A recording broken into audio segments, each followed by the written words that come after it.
أعوذ بالله من الشيطان الرجيم بسم الله الرحمن الرحيم آمنوا بالله ورسوله وأنفقوا مما جعلكم مستخلفين فيه فالذين آمنوا منكم وأنفقوا لهم أجر كبير.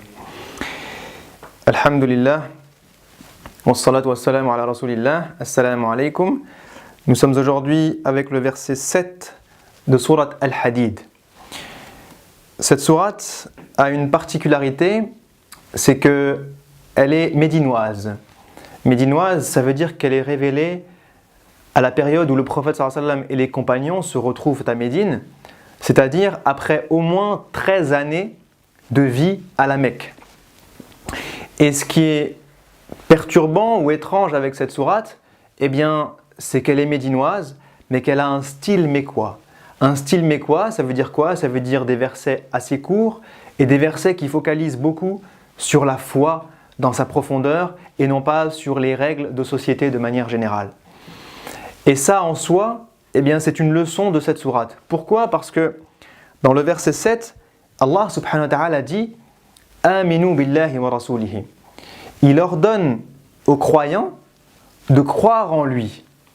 Et là, on peut se poser la question, mais pourquoi est-ce que Dieu ordonne aux croyants de croire? Est-ce qu'ils ne croient pas déjà? Deuxième question, mais il est en train de parler à des compagnons qui ont un haut degré de foi, non? Ces compagnons qui ont vécu 13 années à la Mecque, où le prophète sallallahu alayhi wa sallam les a éduqués, a éduqué leur cœur, leur a appris les fondements de l'islam. Ils ont vécu énormément d'épreuves, ils ont vécu des jours difficiles qui les ont forgés, qui ont forgé leur foi. C'est à ces gens-là que le prophète sallallahu alayhi wa sallam et Allah subhanahu wa ta'ala sont en train de dire « Croyez en Allah ». Mais est-ce qu'ils n'ont pas déjà fait leur preuve pendant 13 ans de galère et d'apprentissage et d'éducation du cœur à la Mecque? Et là arrive une des plus grandes leçons de notre religion. Cette grande leçon, eh bien, c'est que la foi n'est pas un diplôme. La foi n'est pas quelque chose de constant. Personne sur terre ne peut dire « Eh bien, j'ai travaillé ma foi pendant 1 an, 2 ans, 3 ans, 10 ans, 20 ans, et maintenant je considère que j'ai la foi, que j'ai le diplôme de la foi, que j'ai atteint un certain niveau de connaissance, un certain niveau de piété qui fait que je suis tranquille, que je me considère parmi ceux qui ont une foi forte et profonde. » Allah subhanahu wa ta'ala nous apprend ici que c'est tout l'inverse et qu'en vérité votre foi est quelque chose que vous devrez travailler toute votre vie. Quelque chose qui se travaille au quotidien. Pourquoi? Parce que la foi monte et descend. Vous avez des jours où votre foi est forte, des jours où votre foi est faible. Et si vous vous laissez aller, si vous considérez que tout est fait, si vous vous reposez sur vos lauriers, eh bien votre foi n'aura qu'une seule direction à prendre, c'est celle de la chute libre. Et c'est pour ça que Allah subhanahu wa ta'ala nous apprend ça dans une sourate médinoise. Et il parle à des compagnons qui ont une foi énorme, qui sont peut-être nos modèles. Et il leur dit à eux, ce n'est pas parce que vous avez vécu 13 ans de vie difficile, 13 ans d'éducation, 13 ans où votre foi s'est construite et s'est forgée jour après jour, ce n'est pas pour cette raison-là que vous devez considérer que vous avez atteint la foi, que vous avez atteint ce haut niveau de foi. Vous aussi, les meilleurs parmi vous, eh bien vous devrez travailler jusqu'au dernier jour. Alors, aminu billah, continuez à travailler votre foi, continuez à redonner vie à votre foi, continuez à essayer de purifier votre cœur de l'intérieur et le rapprocher de Dieu chaque jour. Ensuite, Allah dit subhanahu wa ta'ala, aminu billahi wa rasulihi. Et il dit, croyez en Allah et en son prophète. Mais qu'est-ce que ça veut dire croire en son prophète? Le béaba, c'est de dire, est-ce que vous croyez que Mohammed sallallahu alayhi wa sallam est un messager? Oui, je le crois. Mais si vous croyez sincèrement qu'il est un messager, alors est-ce que vous ne considérez pas qu'il est un modèle pour votre vie? Alors que le Coran nous dit qu'il y a en lui un excellent modèle à suivre dans la vie de chacun d'entre nous. Alors une fois que je crois en Dieu, eh bien si je considère que je crois réellement sincèrement en son prophète, alors je dois chercher, mais qui est ce prophète? Et lorsque je vois que le Coran me dit que ce prophète est bon, qu'il est gentil, qu'il est miséricordieux, qu'il est tendre avec les gens, qu'il est proche des pauvres et des orphelins, qu'il se contient, qu'il aime les gens, qu'il n'est pas colérique, qu'il n'est pas haineux, qu'il n'est pas jaloux, qu'il œuvre pour le bien de l'humanité tout entière, qu'il est une miséricorde pour l'humanité tout entière, alors là je me remets en question. Et là je me dis, où est-ce que j'en suis de ce modèle prophétique? Et troisième chose, Allah nous dit et dépensez de ce dont il vous a nommé responsable, ce dont il vous a nommé gérant. Et parfois les gens croient que dépenser signifie uniquement dépenser de l'argent. Mais là, Allah nous donne une définition beaucoup plus large de ce dont il nous demande de dépenser. Il vous dit toute chose dont je vous ai nommé responsable. Ça veut dire quoi? Ça veut dire que l'être humain sur terre, eh bien, a la supériorité par rapport à toutes les autres créatures.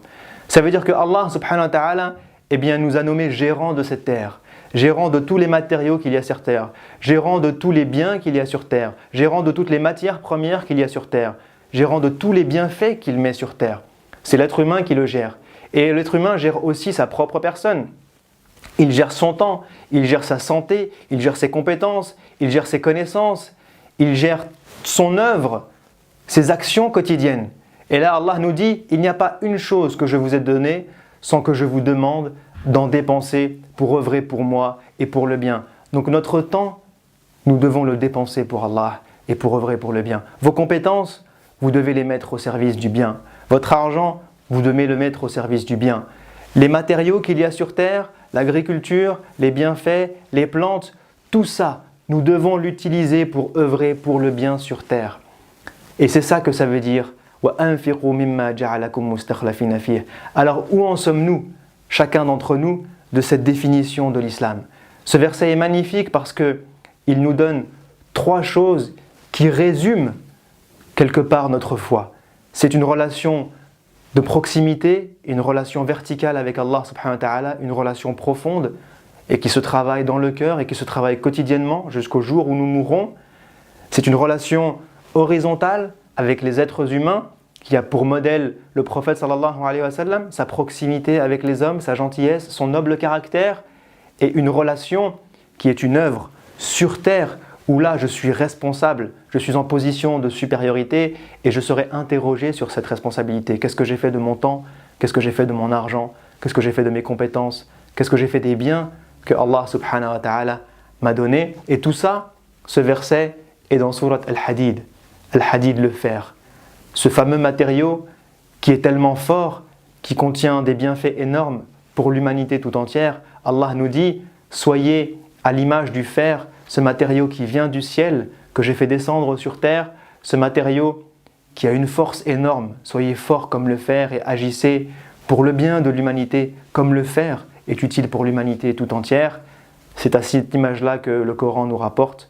Puisse Allah subhanahu wa ta'ala nous aider à être des croyants qui ont une relation forte du cœur avec lui, une relation de proximité et un noble caractère avec les hommes et une œuvre qui œuvre pour le bien de l'humanité tout entière. أقول قولي هذا وأستغفر الله. السلام عليكم ورحمة الله وبركاته. شهر رمضان الذي أنزل فيه القرآن هدى للناس وبينات من الهدى والفرقان